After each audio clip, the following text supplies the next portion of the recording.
Hello everyone and welcome. I'm Nikki and my channel is mostly focused on book reviews. I missed last week's video, so today I'm going to give you guys 2 for 1. I'm going to talk about Chasing Daybreak and Chasing Midnight, both by Ranae Glass.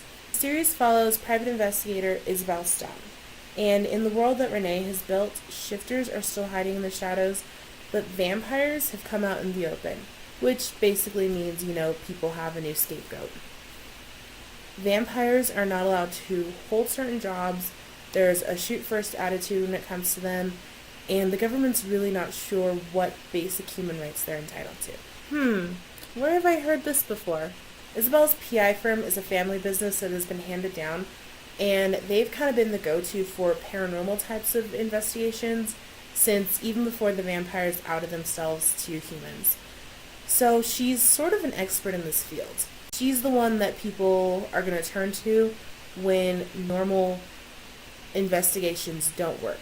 She's the oldest of 4 girls, so when her father died, this family business kind of just fell into her lap, but she's taking everything in stride.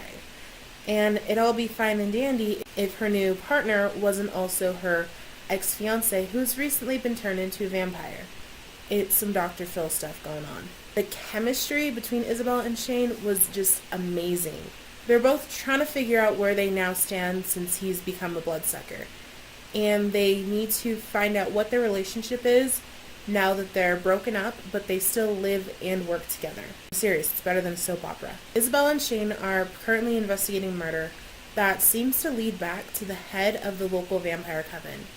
And since Shane is a new vampire, he's trying to integrate himself into this coven, so he can't really afford to make waves with these people. Isabel, however, is stubborn and determined to solve this case, and she doesn't care about stepping on a few toes, even if those toes are vampires that could kill her in, 4 seconds flat. And then, to make things even better, they really start heating up when bodies are left on Isabel's front door. Even with this new apparent threat, Isabel is not backing down, and I love that she is a strong and determined character. And here's the thing about Isabel and Shane's chemistry, is that they really just want to protect each other.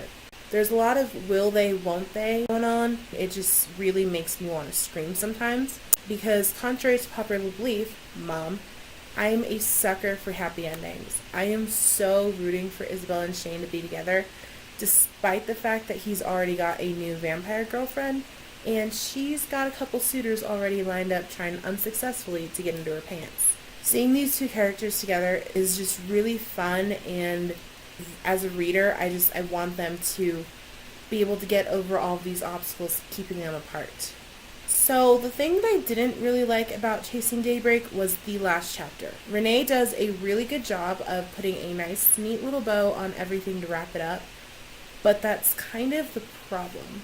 Throughout the entire book, you're right in the middle of the action, seeing everything going on through Isabel's eyes, and the last chapter shoots forward in time, and the narrator's like, oh, by the way, here's what happened in the last however many weeks since the climax of the book. It kind of just left me like, what did I just miss? It left a hole in the action, I think. There's a huge difference between show and tell, and I wish that Ranae would have finished as strong as the rest of the book. That being said, however, I really did enjoy it.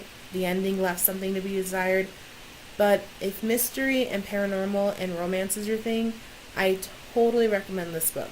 It's like Criminal Minds with vampires. I mean, come on, how can you not want to read that? And then that brings me to Chasing Midnight, book number 2 in the series. Chasing Midnight gives a little more depth to these characters.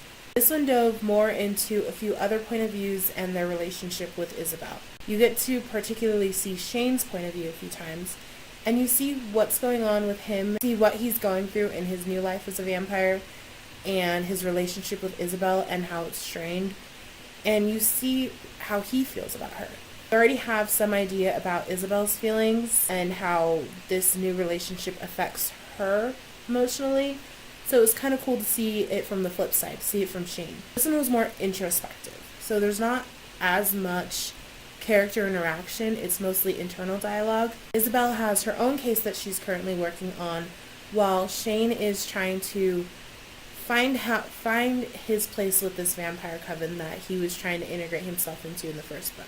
There's still a question of if they're going to get their happy ending, and if it's even possible for them to get their happy ending. I liked exploring where they go from here from both perspectives. Chasing Midnight brought some more supernatural elements into the midst, like ghosts, which was pretty great, but it lacked the chemistry that made the first one so fun and amazing. And now I have a warning for readers. On Amazon, when you go to buy a book, it tells you which book this is in the series. And for this one, it says it's book 2 of 2, which when I bought it, I'm like, great, I'm going to find out who Isabel ends up with and how things wrap up. That's not the case.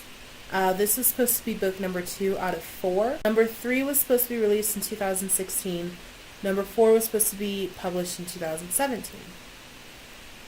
That didn't happen. So I did some spelunking on my own to try to figure out, when I could find the next book. And apparently the series is on a hiatus, meaning that the author isn't working on it right now, nor does she have any idea on when or even if she's going to finish the last 2 books.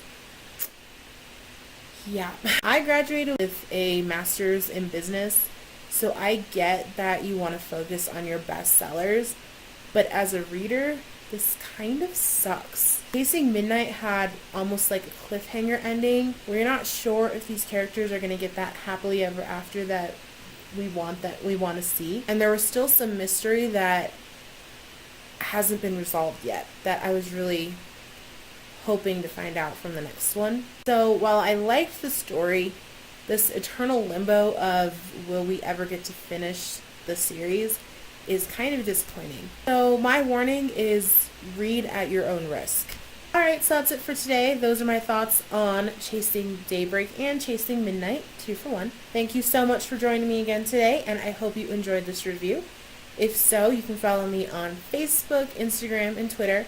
All the links are going to be listed below in the description. I post new videos on Mondays, so don't forget to subscribe and ring the little bell down there. I don't know where.